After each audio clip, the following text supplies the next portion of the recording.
మన కర్ణాటక జిల్లా యాదగిరి దగ్గర మల్లికార్జున ముత్య అనే బాబాజీ, ఆ బాబా మీద పోక్సో కేసు నమోదైంది.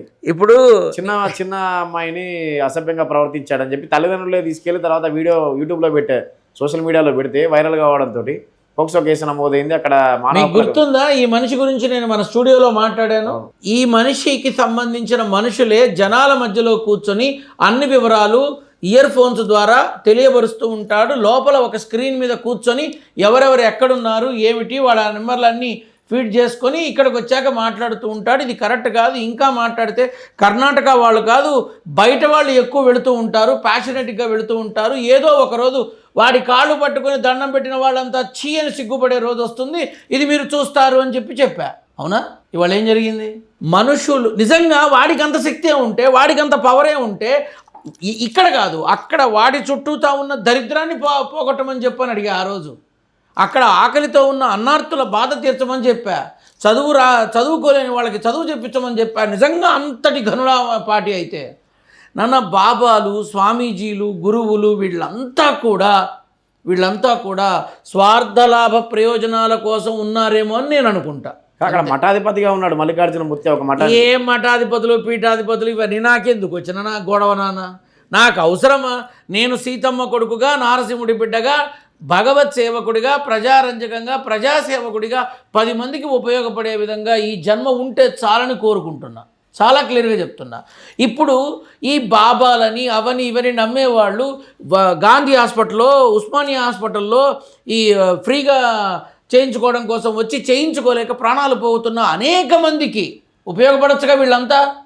ఎందుకు సర్జరీలు ఇట్టా అంటే తగ్గిపోతాయేమో అందరికీ.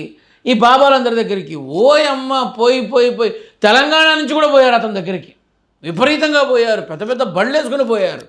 నేను చెప్పా ఇవాళ కాకపోతే రేపైనా తెలుస్తుంది అని. ఇవాళ ఏం జరిగింది? ముందుకు ఇంకా మన తెలుగు రాష్ట్రాల్లో బాబాలు వీటి మీద ఇంకా అంత ఈ విధానంలో ఏంటంటే తొందరగా డబ్బు సంపాదించాలంటే 3 మార్గాలు. 1 సినిమా రంగం, 2 రాజకీయ రంగం, 3 కాషాయపు రంగం. అంటే ఏంటి?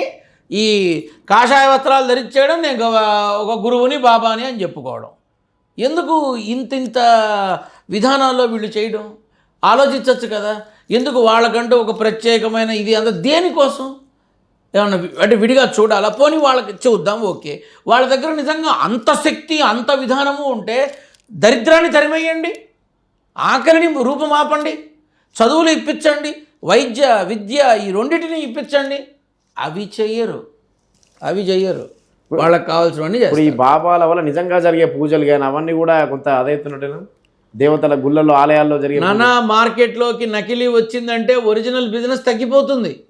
చైనా ప్రోడక్ట్ వచ్చిన తర్వాత ఇండియా ప్రోడక్ట్ తగ్గలేదా వ్యాపారం? అంతే. అందుకే మోడీ గారు made in India, make in India అనే స్లోగన్ ఎందుకు తీసుకొచ్చారు? ఆ నకిలీ తగ్గుతుందని ఆశతో. అలా ఏముండదు. మన భారతావనిలో అసలు కన్నా నకలే తొందరగా మార్కెట్లోకి వెళుతుంది. కాబట్టి గుళ్ళో ఉన్న భగవంతుడి కన్నా ఆ భగవంతుడి విధానంలో బయట బ్రతుకుతున్న ఈ స్వామీజీలకి, బాబాజీలకి, గురువులకి వీళ్ళకి ఉన్న విధానము మంత్రులు, ఎమ్మెల్యేలకు కూడా ఉండదు.